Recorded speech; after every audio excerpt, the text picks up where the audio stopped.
Good evening, everyone, and welcome. I'm Carolyn Murray, and I will be your moderator for this forum, sponsored, of course, by the Charleston Jewish Federation.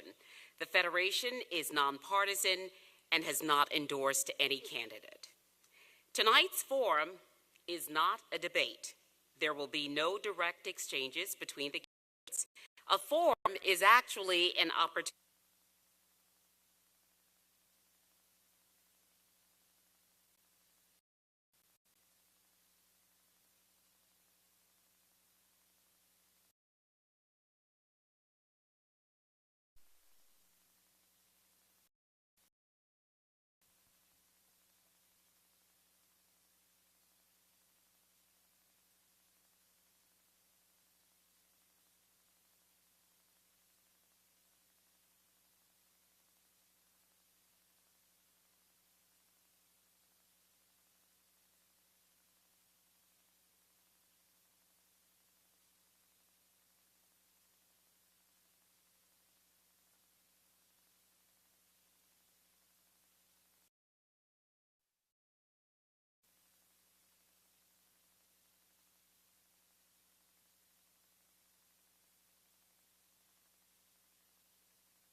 raise their hand and signal me. It will be at my discretion, considering the time that's available in this format, whether and when to end the rebuttal period. Each candidate will also have 2 minutes to make a closing statement. We will make those closing statements in the reverse order of the opening statements. We ask that each candidate use the closing statements to summarize the issues they have already discussed and their vision for their administration for the office of representative for the 1st Congressional District. The questions were collected from the Charleston Jewish Federation and submissions from you and submissions from the general public. Members of the audience, again, we thank you in advance for being respectful and quiet during this forum. Please applaud, no cheers, no jeers until the end so that we can clearly hear from each candidate. It is my pleasure to welcome both candidates to the stage.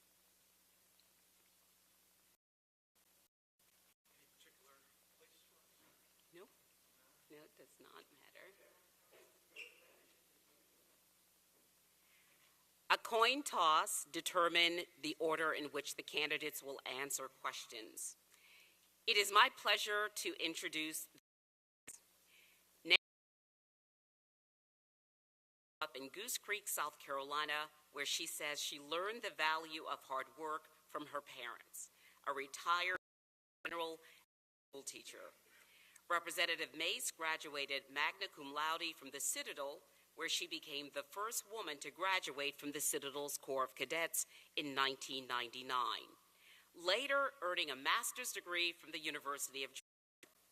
Representative Mace has a background in commercial real estate and entrepreneurship. She began working in the area of public service in 2018, gaining recognition for her fiscal conservatism and conservation efforts. As a congresswoman, she's championed many legislative achievements and serves on several committees, including those focused on cybersecurity, national security, and Veterans Affairs. Michael Boulware Moore is a proud South Carolinian with a family legacy rooted in activism and public service, including his ancestors, Civil War hero Robert Smalls and who helped win the Brown v. Board of Education case. He holds a Bachelor of Arts in Political Science from Syracuse University, a Master's in Business Administration from Duke University with leadership experience in Fortune 500 companies, entrepreneurial ventures, and nonprofits, including serving as the Chief Executive Officer of the International African American Museum. Recognized as one of Charleston Business Magazine's 50 most influential, such as an honorary doctorate in public history and a day that recognizes his civic contributions from the city of Charleston.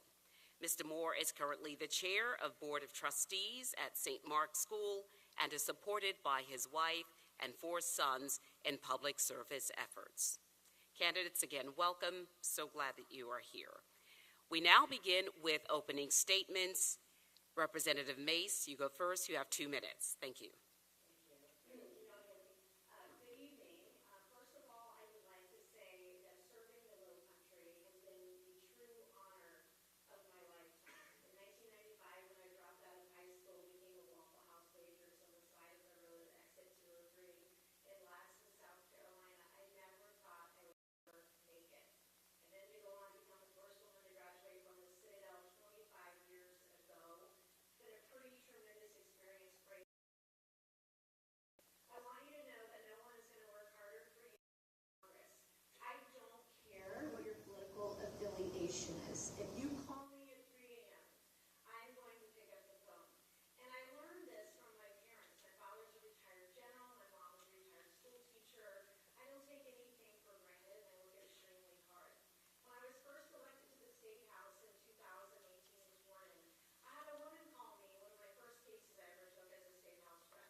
Mr. Moore.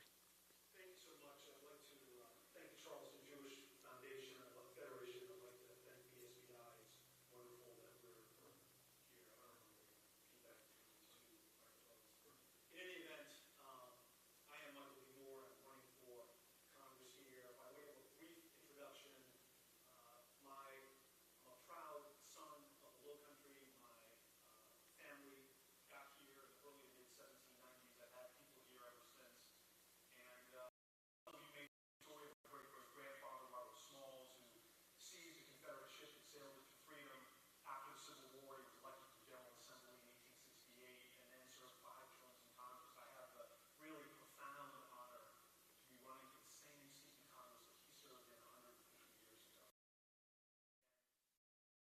That story and that his legacy has always been an enormous source of inspiration for me, but it's not the only one. I'm elected, I'll be the 4th in the last 5 generations of South Carolinians in my family who served in elected office. And so I just have grown up with a deep reverence for service, for the good one can do by contributing to the community in this way. I am running because my wife Carla and I have 4 sons. I've got an amazing 1-year-old granddaughter, Sasha. And I just looked at the world that they are coming into, and it seemed like it is much more complicated and even dangerous than the world that I grew up in at the tail end of the Civil Rights Movement. And so I'm standing on the shoulders of my ancestors and rolling up my sleeves and endeavoring to try to make a difference. I talk to folks all the time who need to have a government that works, and works not just for everyone. And so I am here to represent working folks in South Carolina, and I'm honored to be able to be with you today. Candidates, thank you. We begin with our first question. The topic is anti-Semitism. There has been a documented rise in anti-Semitism across the United States, especially on college campuses, in the wake of the October 7th Hamas attack on Israel.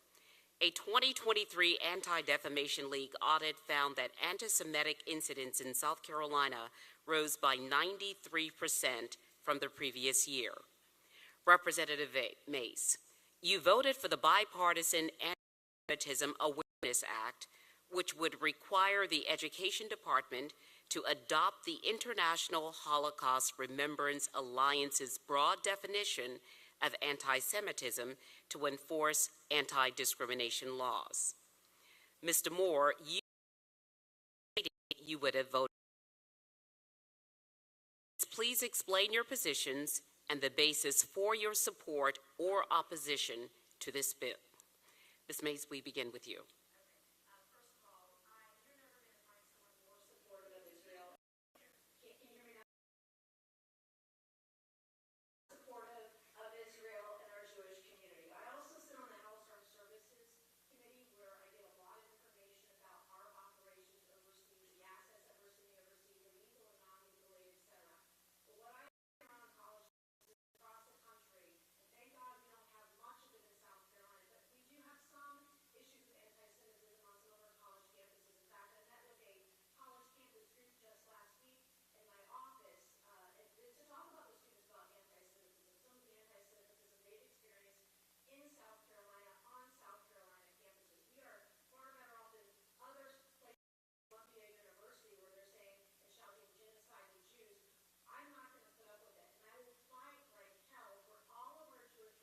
Everybody, regardless of your color, regardless of your gender, regardless of your religion, should be able to go to class, be able to go to school, without dealing with bigotry, without being forced to go the other way, without having someone block you from going to class. And so I meet with folks all the time, and in fact, sadly, right after Hamas invaded Israel, when 10/7 happened, we had to help evacuate over 24 people from the Low Country who were stranded because the State Department wasn't getting them out of there, and certainly not fast enough when they did start to do that. And so I work very hard to support Israel and the work that I do on the House Armed Services Committee. I support our Jewish brothers and sisters in the community. Everywhere, 24/7 hours a day, you're not going to find a bigger supporter of. Mr. Moore? Well, look, let's cut to the chase. I support legislation against hate crimes.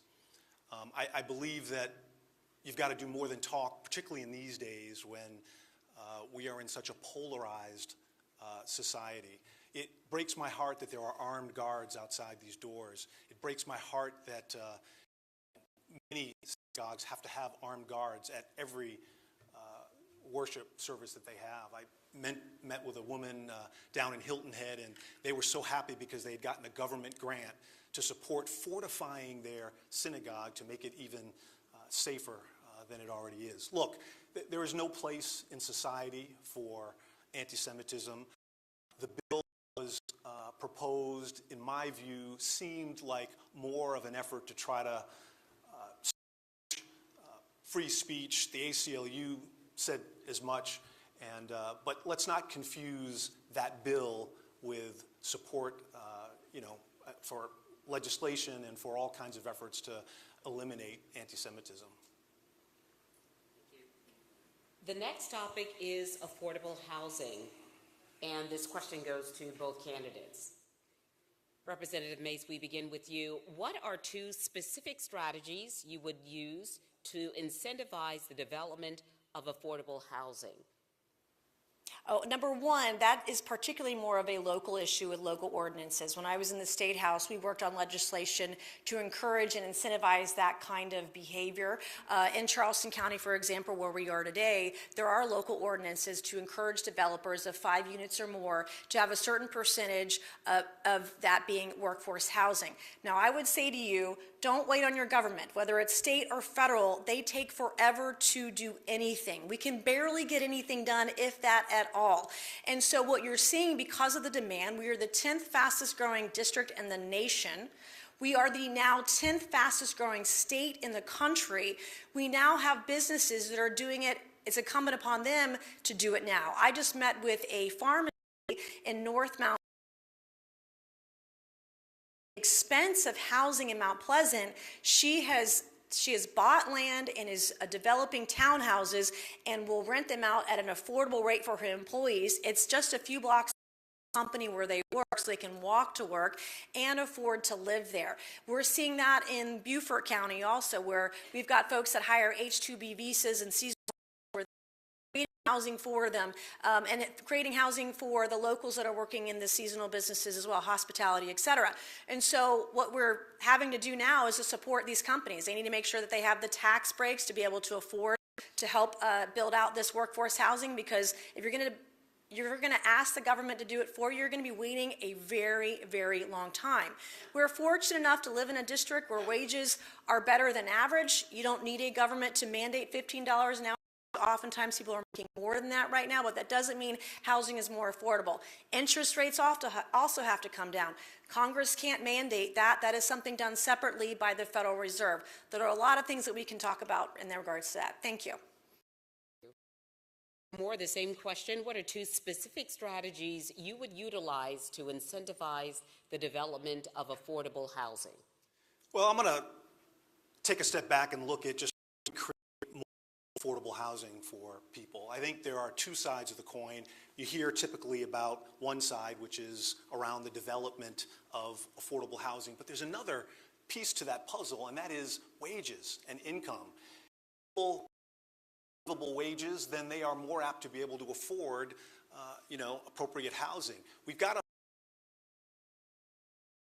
and look, I think developers, builders are business folks and are moved by business incentives. I think we can figure out a way to create incentives for the development of affordable housing.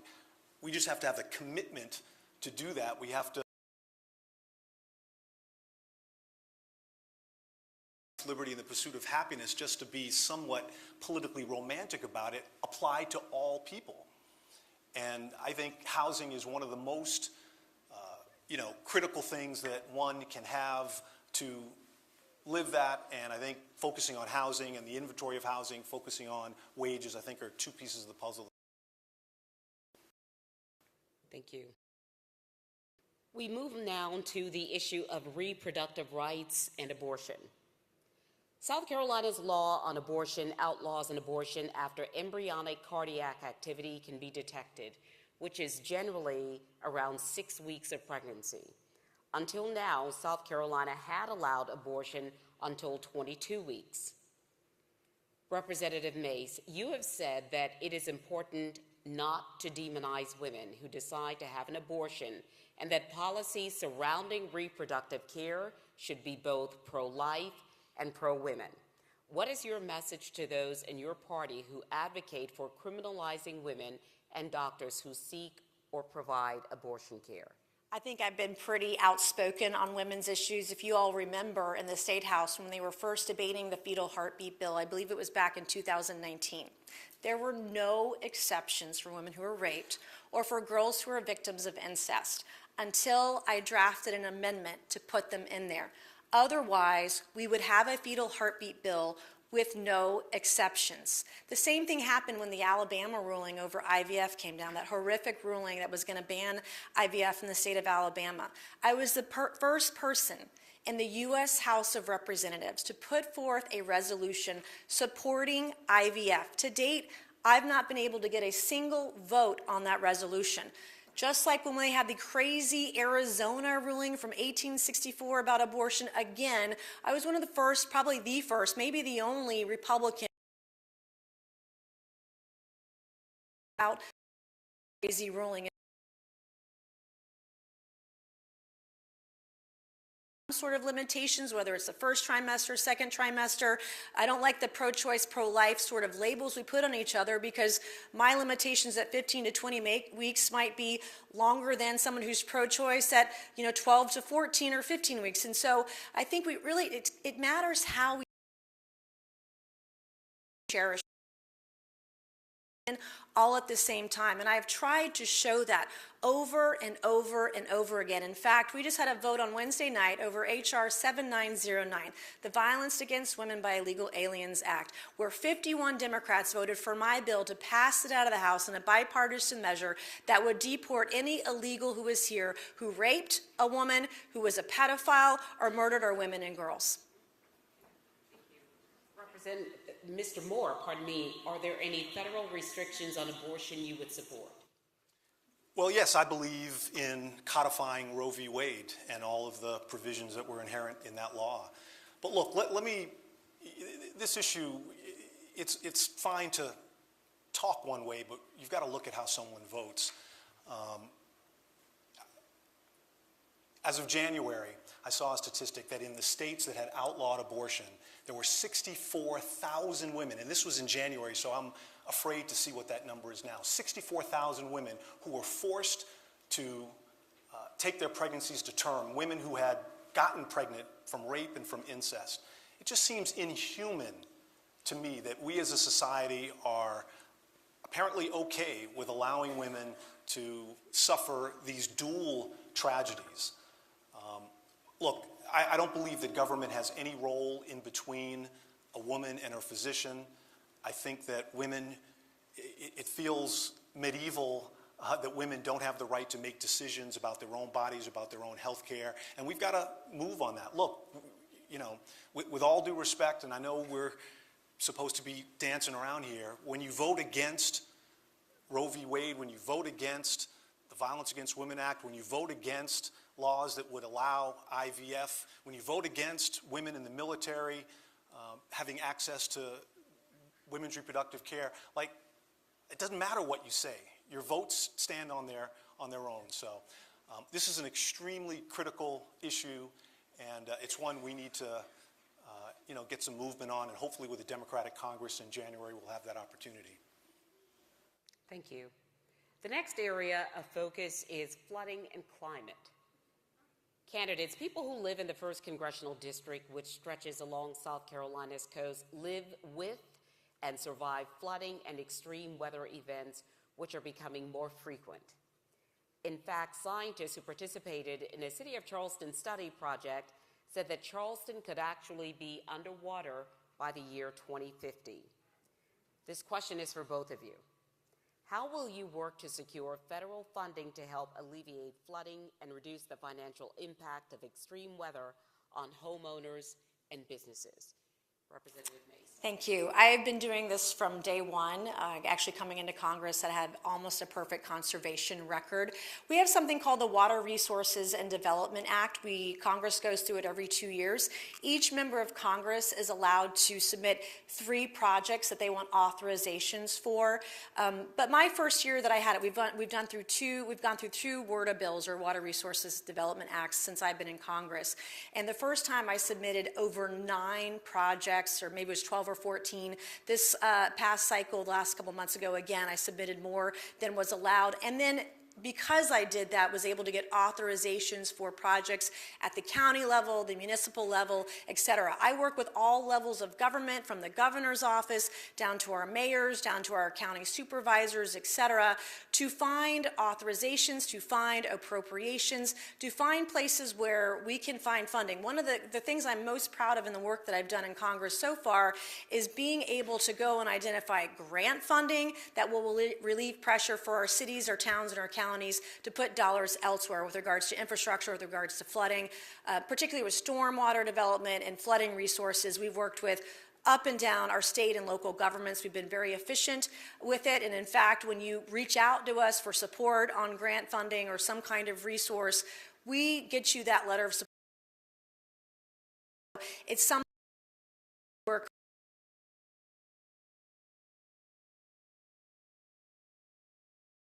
appropriated, how it'll be paid for. But once Congress appropriates those funds, I'm going to work really hard, extremely hard, the hardest I can, to make sure that we get our fair share, because your tax dollars are worth just as much as anybody else's from New York, California, North Carolina, Florida, et cetera. Thank you. Thank you. Mr. Moore, how will you work to secure funding to help alleviate flooding and reduce the financial impact of extreme weather on homeowners and businesses? Well, first of all, I'll take the problem seriously. You know, I have sort of joked, but said, you know, they don't call us the Low Country for no reason. I learned just a couple of weeks ago that of the 3,143 counties in America, of the 435 congressional districts, the county and the congressional district that is projected to suffer worse under climate change is Beaufort County, South Carolina, and the 1st Congressional District of South Carolina. This is a hair-on-fire moment. We have to get serious about this. You cannot vote against the Inflation Reduction Act, which was the single greatest investment in climate in history.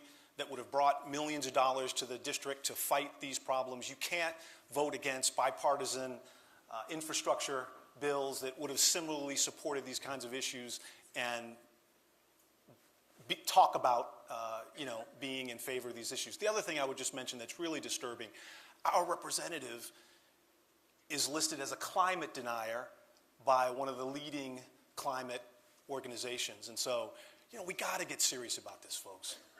Thank you. Representative Mays, would you like to rebut? I want to talk about the Inflation Reduction Act and then the bipartisan infrastructure bill. First of all, the Inflation Reduction Act did nothing for inflation. Those that thought that it would, it hasn't. In fact, inflation's gone up than ever. With regards to the bipartisan infrastructure bill, I actually had $1.2 billion set aside for the 6th congressional district to work on part of 526, and it got thrown out. In that particular bill, it was a 1.2 transportation or road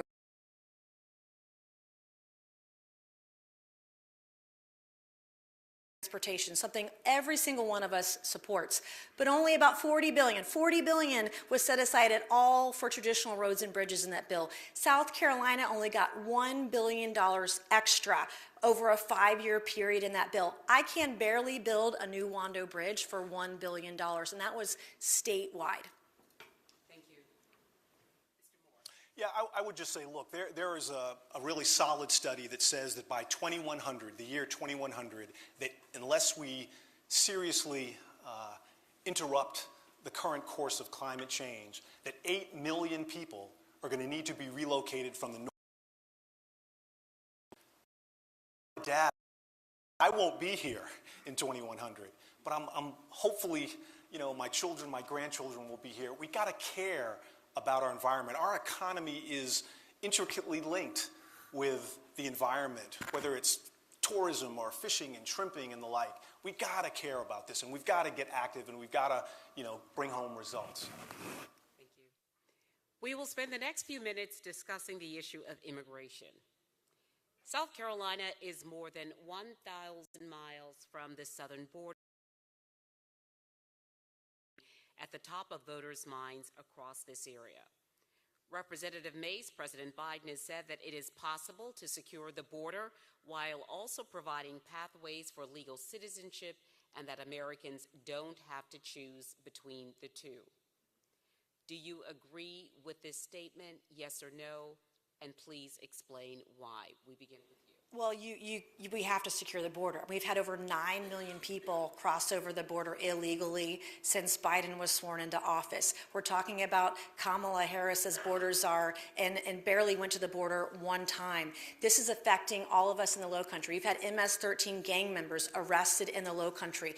We had a sex trafficking ring in Somerville just a few years ago. We had a human trafficking ring in Goose Creek, my hometown of Goose Creek, in September of 2020 or 2021. These things are here, not to mention the fentanyl crisis. So every town has become a border town. We recently had, just this summer, a 4-month-old infant that was killed by an illegal in Beaufort County on the roads. We had Maddie Hines last year, in October of last year, a young 4-year-old toddler from the upstate who was deported under the previous administration and let back in under the Biden-Harris administration, only to be killed on the road by an illegal immigrant. I believe that if you're here illegally, you gotta go home. We have a process, we have a worker visa process, we have a process to come here legally and earn the right to citizenship, and we need to follow our laws. Full stop. Thank you. Mr. Moore, President Biden has said that it is possible to secure the border while also providing pathways for legal citizenship and that Americans don't have to choose between the two. Do you agree with this statement, yes or no, and explain why? Yeah, I agree. And look, let me take a step back, because I think this is one of those issues that has been so hyper-partisanized, to create a word. There is so much dishonesty and lies and, frankly, racist tropes that are surrounding this issue. These people are not vermin. These people are not coming from insane asylums and from prisons.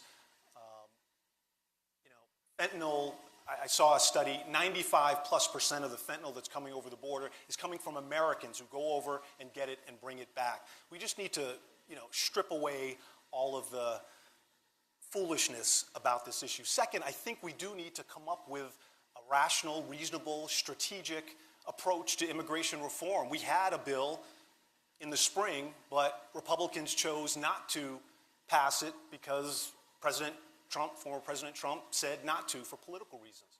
So that makes me wonder whether this is really an issue that Republicans care about or not. But lastly, I would say I actually went to the border. I actually spent time there. I went to Rio Grande Valley. I went across the three. I did the traditional kinds of things, talking to Border Control agents, talking to National Guards folks, seeing the technology that they use. But I wanted to really learn the other side of the story as well, to get a complete picture of things. And so I went across the border, spent time in multiple refugee camps, talking to people, trying to understand their stories.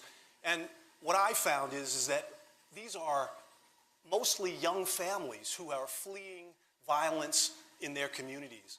And so yes, we need to come up with a rational border control, immigration law, but we need to also acknowledge the humanitarian aspect of this issue.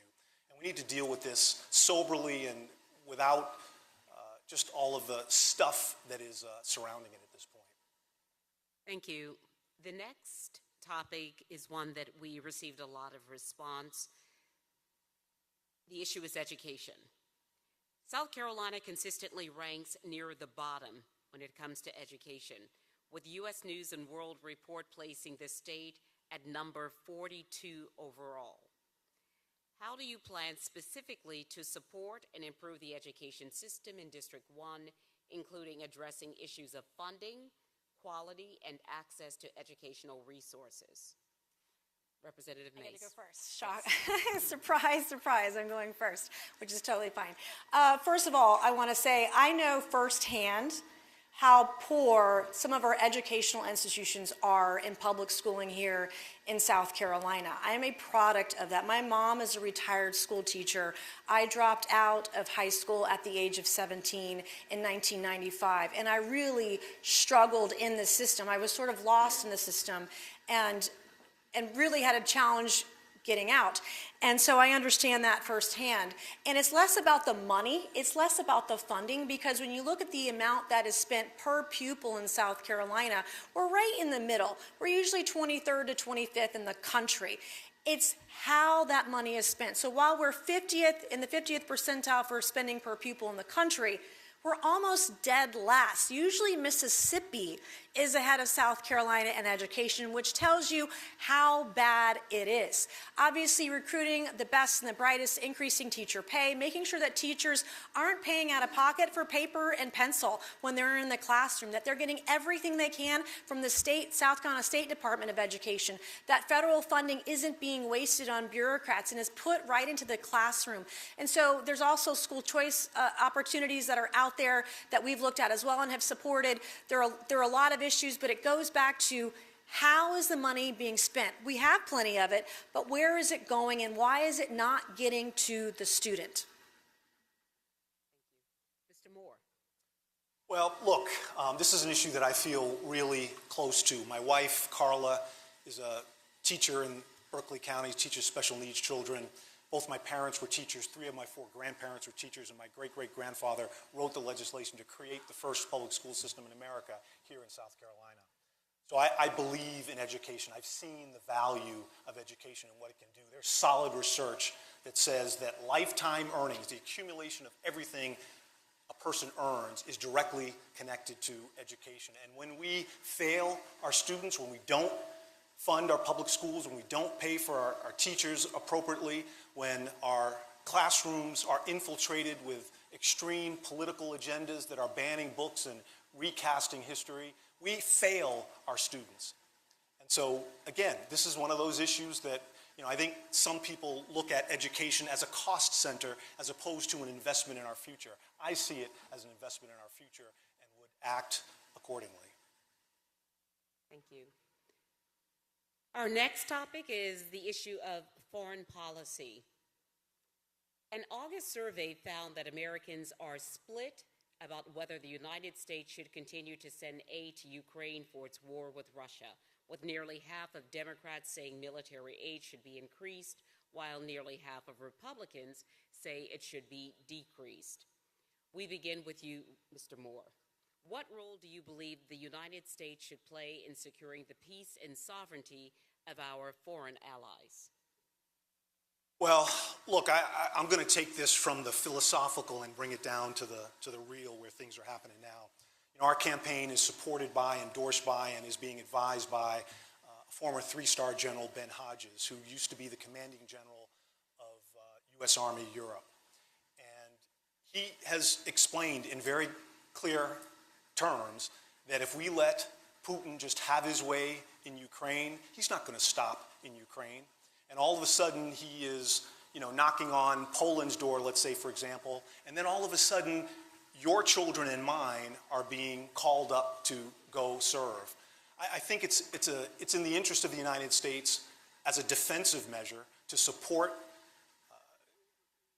Ukraine in all that they're doing to support their sense of national security. I don't believe in just war for the sake of war, but I believe that this is one of those investments that is defensive in nature, that keeps our young people safe here in the United States and that protects our interests in Europe. Thank you. Representative Mace, what role do you believe the United States should play in securing the peace and sovereignty of our foreign allies? The U.S. has already played an enormous role in the sovereignty and peace for Ukraine. Our district is like national polling. Our district is actually very much split on the issue of Ukraine. And I actually just had a hearing. I'm in this 4-week travel zone right now, and I flew in for y'all today from D.C., and I fly back out tomorrow morning as we have votes tomorrow. But I'm in this 6-state, 10-city, 2 countries in a war zone tour over the next 4 weeks. And I was just in San Francisco last week for a field hearing with the House Armed Services Committee with many tech companies and then also drone companies. And we all know that Ukraine has had a tremendous progress with very inexpensive drones overseas. And one of the things that I learned in this hearing, we've spent billions of dollars, hundreds of billions of dollars over to Ukraine.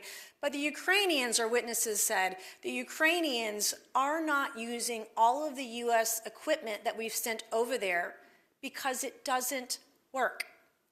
And so I think we really have to ask ourselves, what kind of tactics are we using? Where is the money going? How are we using it? Are we sending the best lethal aid options? Are we sending the best non-lethal resources, et cetera? And make sure that the money, the billions we are sending over there are put to good use, that we audit where the funds are. Is the money going somewhere else rather than where it's supposed to be with the lethal aid and the missiles and everything else, the HIMARS, et cetera, that we're sending over there? So it's really important that we understand that. But more importantly, Israel is the tip of the spear. So my focus on all foreign policy right now, number one, is Israel. I have been overseas. I have spoken at anti-Iranian events for those that are trying to rise up against the regime. We have Iranian proxies that are bombing Israel. We've got Hezbollah. We have the Houthis. We have Hamas. If Israel goes, so too does the world. And so my primary focus has been on foreign policy, has been Israel since October 7th. Thank you, Representative Mace. We will actually continue our discussion on the issue of Israel and the United States-Israel relationship, which has long been a cornerstone of bipartisan support in Congress, rooted in shared democratic values, security cooperation, and economic ties. Charleston's Jewish community was deeply impacted by the attack on 10/7, and many Charlestonians have family members in Israel, some of whom have fought. Mr. Moore, we support and aid for Israel be conditional? Well, look, I think we've got to support Israel. Let me provide some context. There's no question, it goes without saying, that Israel has a right to exist and has a right to its national security and to defend that national security. That goes without question, particularly when confronted, attacked by a terrorist organization. That's fine. But I also believe that I think the world is moving, and even last time I saw 75% of Israelis are urging that the country move toward a ceasefire. They're urging Netanyahu I'm not sure is a rational actor in all this for personal reasons. But look, I think we need to support Israel absolutely 100% with defensive weapons. I think we need to be careful about offensive weapons and just, we need to look at that on a case-by-case basis. But, Israel is among our best partners, and I think my sense is that peace is something that all of us are looking toward. Representative Mays, how do you define our nation's relationship with Israel? Well, I think the original question was, should military support and aid to Israel be unconditional? And the answer is absolutely yes, because Israel is the first tip of the spear. This is about, not just about Israel and the Jewish way of life and democracy. This is about jihad. This is about jihadism. They want to, the terrorists, want to wipe all Jews and Christians off the face of the earth. So whatever Israel needs to eradicate Hamas, to eliminate Hezbollah, and to end the Houthis, I am going to be all over 100% absolutely. And I will actually be in Israel on the anniversary of Hamas invasion. I will be meeting with Bibi Netanyahu, unlike our Vice President Kamala Harris, who took a walk when Bibi Netanyahu, the Prime Minister of Israel, came and gave a speech to Congress. She took a walk. She refused to show up. I'm going to be in his office. I will meet with the IDF. I will meet with the Israel Prime Minister. I will meet with their foreign minister and their military ministry. I will meet with everyone that I possibly can. I will honor Israel. I will honor the Jews' lives that were lost. And also, by the way, when Hamas invaded Israel, my staff and my team worked around the clock to help evacuate over 24 Low-Country residents who were stranded in Israel. And it's very important that I want our Jewish community, those who support Israel, to know how hard I am working for you. I don't care what your affiliation is, your political affiliation is. If you needed help getting out of Israel, we got you out of there. And proud of that work, proud of my team, and proud of how hard we've worked for our Jewish brothers and sisters locally, here and abroad. Thank you. Mr. Moore, you would like to respond? Yeah, I was just going to say, look, I don't think we have a difference in objectives. We perhaps have a difference in strategy. I stand with the Israeli people, 75% of whom do not support Netanyahu on this. I stand with my understanding of where the predominant aspect of the Jewish community in this country stands on this issue. We've got to get back the hostages. We've got to move toward peace. We've got to figure out a way out of this mess. But it's just a matter of strategy and how you do that and how you ensure the long-term success and viability of Israel and of the folks in Gaza. Representative Mays?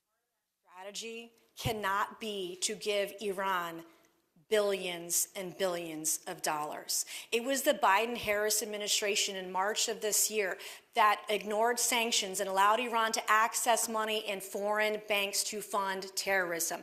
Your dollars, your tax dollars that have gone to NGOs in Palestine have gone to fund terrorism. We have a Biden-Harris administration that the way that they categorize the Houthis in Yemen allows Saudi Arabia to be bribed by the Houthis and pay the Houthis salaries.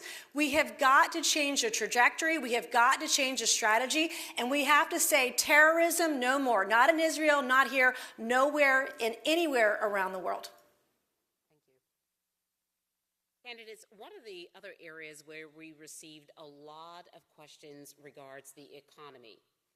Inflation fell to its lowest level in 3.5 years in August, a sign that gradual relief is coming to American consumers, yet people are still feeling the sting of higher prices at grocery stores and in the housing market. Mr. Moore, we begin with you. What are your 3 plans specifically to help bring down the daily living costs for your constituents if you were elected? Yeah, I think people are suffering all throughout the Low Country.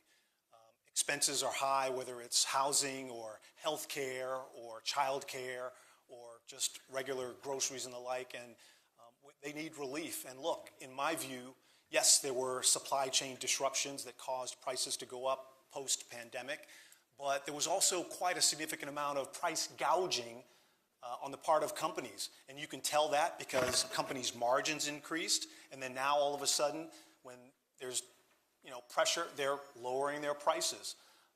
So look, I think price gouging is an issue. I think competition among companies and industries is also a very important issue. There's bigger companies have gobbled up all the smaller companies, and so that is leading to just there's not that pressure there to keep prices competitive. So I would look at price gouging and figuring out ways to create disincentives for companies to do that. I'd look at, there's a whole host of things. I think what I would say, though, in closing is 3 or 4 days ago, the Federal Reserve reduced interest rates by 0.5 point, which was the single greatest reduction in the last 16 years. So the issue is heading in the right direction, and blaming President Biden or Vice President Harris for something that largely rested on the shoulders of largely Republican CEOs and management teams who raised prices, I just don't think makes any sense. Thank you. Representative Mace, what are your 3 plans to help bring down daily living costs for constituents of the 1st Congressional District? Well, I can tell you, we all seen the price of housing right now. Rents are through the roof. A 3-bedroom apartment off Coleman Boulevard in Mount Pleasant will go $5,000 a month or more. We're seeing the skyrocketing costs of houses all throughout the Low Country. Number one, I blame both sides, because I'm not going to point my finger. Part of the reason we have inflation as high as it is today is because of the crazy, insane, out of control spending that is happening in all levels of government. You had a Republican speaker last year who put forth a debt ceiling bill that didn't have a ceiling on the debt. You've had Republicans and Democrats alike, including this year, last year, the year before that, going back decades, where both parties have sent spending through the roof. It's the reason I have never voted for a continuing resolution. It's the reason why I will not vote for an omnibus, because until the federal government gets smart about spending, and yes, that means we're going to have to cut a little bit here and there, we're never going to make it out of this thing. And in 10 years, your Social Security is going to be insolvent. Number one, I certainly wouldn't tax Social Security. I wouldn't tax retirement of our veterans. I would lower taxes for everybody, especially the middle class. And then I have a bill, it's called the penny plan. Rand Paul does it in the Senate, I do it in the House. But pre-COVID dollars, if you cut 1 penny of every future dollar the federal government spent, you could balance the federal budget in 5 years. Hell, I would take 15 years or 20 years at this point to make it work. But we'll see if there's the gut for that. It doesn't look like it so far this year. We'll see what happens next year. But we've got to get serious about spending in this country, or we're going to continue the failures of the past, and it'll make sure that we fail in the future. Thank you. Mr. Moore. Yeah, just a couple of quick things to finish up this point. First of all, I didn't Social mention Security him, was and I didn't mentioned, mention and policies that he mentioned. So first of all, Social Security was mentioned, and I've heard her say that she agrees with cutting that program. So, look, I think that's something that's one of the most ridiculous things I've ever heard. Second of all, the other side of the equation is looking at wages. Inflation is only a relevant factor if it outpaces the increase in wages. This is what's going on. If costs are going up at a greater degree than wages are, and in the state like South Carolina, where I believe we are certainly in the bottom quartile, 45th, 47th in wages nationally, we've got to do things to ensure that working families can take care of their families. Can you clarify the rebuttal? I didn't mention anything he said. I didn't mention his name. This is a forum. It's not a debate. Can you please clarify the rebuttal rules? You are absolutely correct. Thank you. Did not mention your name. Or any He was policies responding to a that I- particular issue Thank you. regarding Social Security. This is I not a believe debate. is the issue. I'm not debating him today. Thank you. Would you like to respond? No, I'm good. Okay, thank you.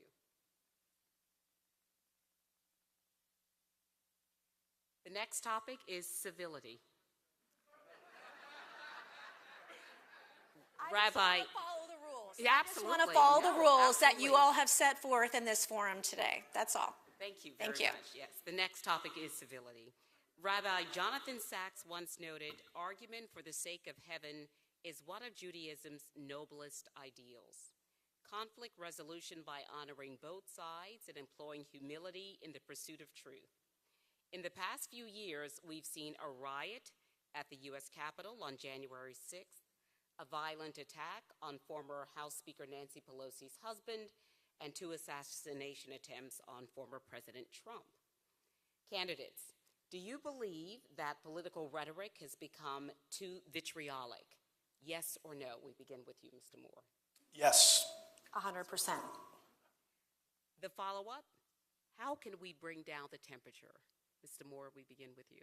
Well, first, look, I come to this endeavor understanding that working in a legislature, a legislative body, the whole point is to bring people together from around the country who might have different views, but where you can discuss, negotiate, and come up with solutions that benefit everyone. And so that's my orientation. I can work with anyone who is coming across the table, sitting across the table with me that has, is bringing a sense of goodwill about the issues. I have spent my entire life, frankly, bridging gaps around race and party and religion and social class. And I've successfully maneuvered those environments and just bring an overall orientation around bringing people together. I fundamentally believe that there is so much more that unites us all as human beings, as South Carolinians, than divides us. And frankly, it embarrasses me when folks in our leadership or who are aspiring to leadership are talking about people eating pets and all kinds of other things. We've got to kind of get back to our center. Thank you. Representative Mays. Absolutely. I live with this every single day. There's a reason why I'm no longer able, as a proud mom, to post photos of my kids online. I get a threat every single day. I can't even mention the nastiness, the grossness, the things that people have threatened me, whether it's chopping off my legs, whether it's raping one of my kids and myself, or murdering our family. My family lives in fear. We live looking over our shoulder. It's not just me. It's my children. It's my parents. It's my siblings. It's the father of my children. It's everybody close to me. It's also often people on my team and my staff. I have to have cameras everywhere. I now have to have security wherever I go because of it. And in fact, Friday night on Twitter, a reporter from the National Review Online was talking about somehow some article that he had filed, some opinion piece, that it was basically written like I was going to be violently knocked out with knobs in a bag, banged over my head. That kind of violent rhetoric, it doesn't matter what side of the aisle you're on, it happens to both Democrats and Republicans alike.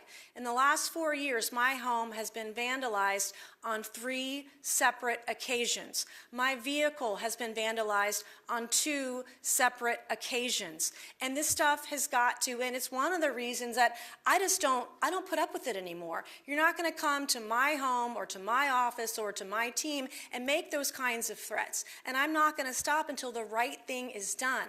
I'm also really proud of the bipartisan work that I've done.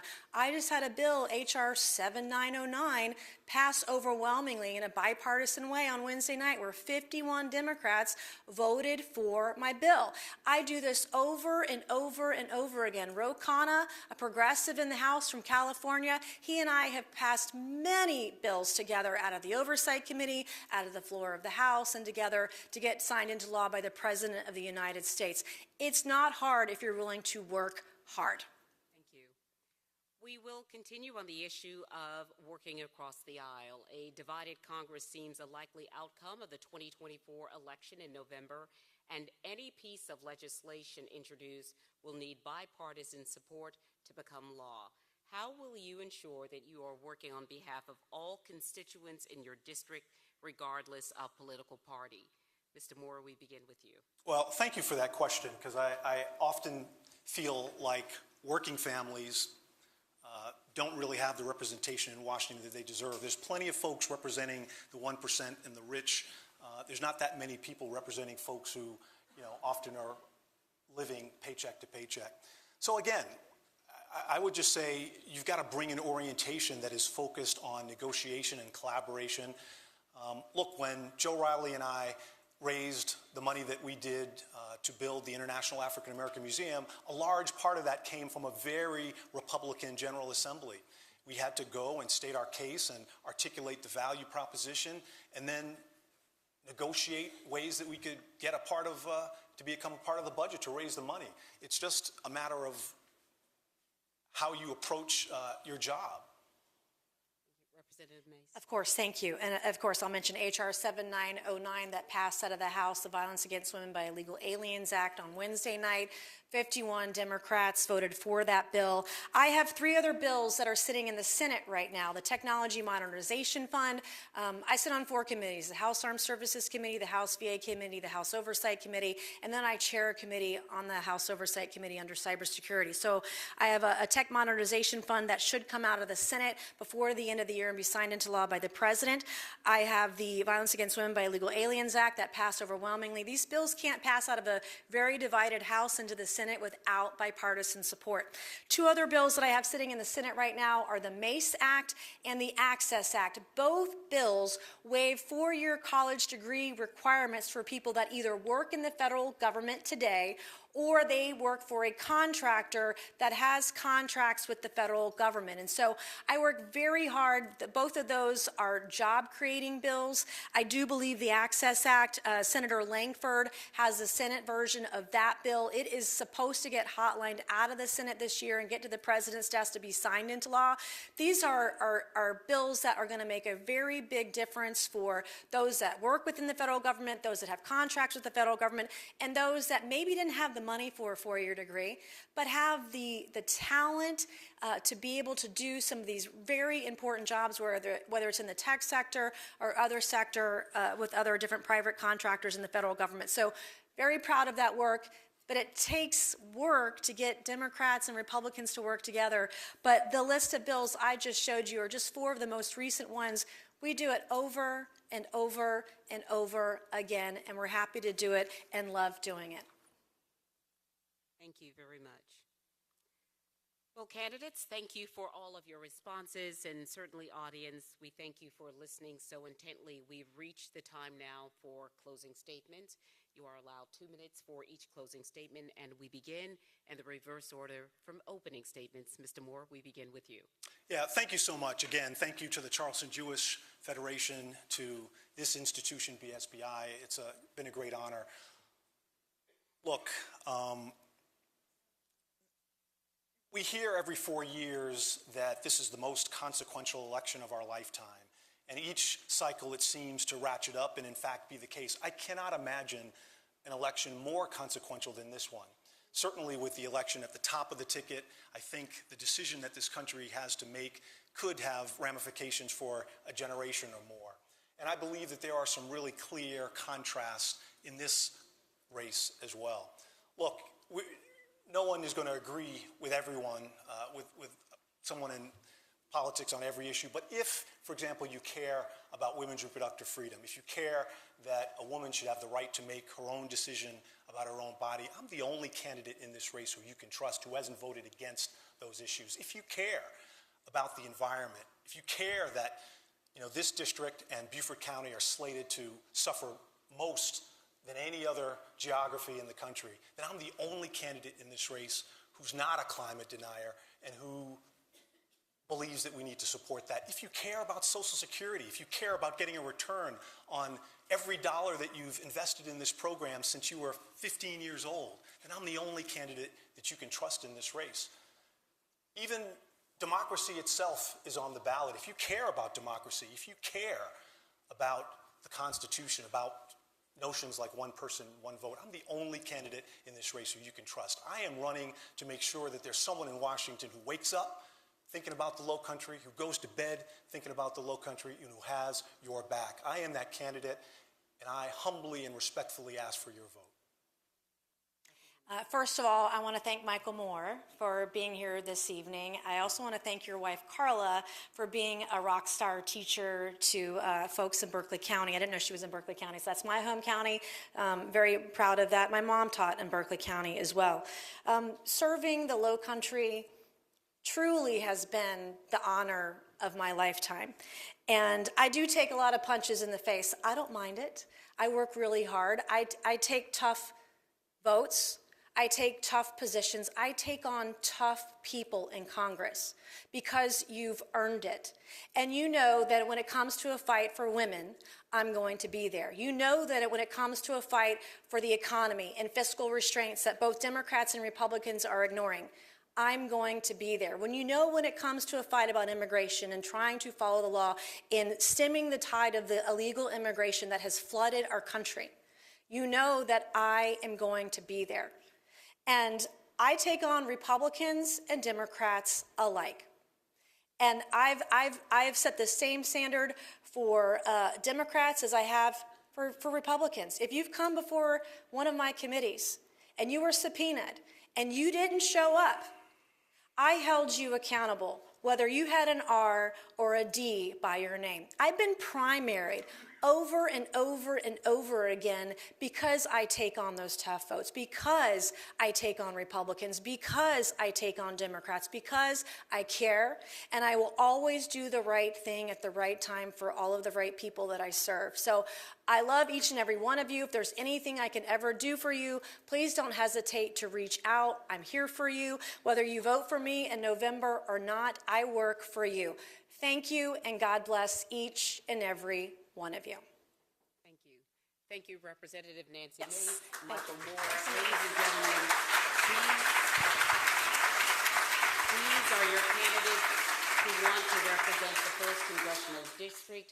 We encourage each and every one of you to study the issues very carefully, learn more about their positions, and of course, the biggest reminder is to get out and vote. Each of you should make a voting plan to vote on November 5th, Election Day, early or in person, absentee or by mail. Any questions that you might have, you're certainly encouraged to contact the Charleston County Board of Registration and Elections Office, and that phone number is 843-744-8683, charlestoncounty.org, another resource for you. And we again thank you to the Charleston Jewish Federation for sponsoring this event. We also appreciate the support of the League of Women Voters. We also, of course, thank BSBI for graciously hosting us this evening. Thank you again to our candidates. We wish you the very best. Thank you and good evening.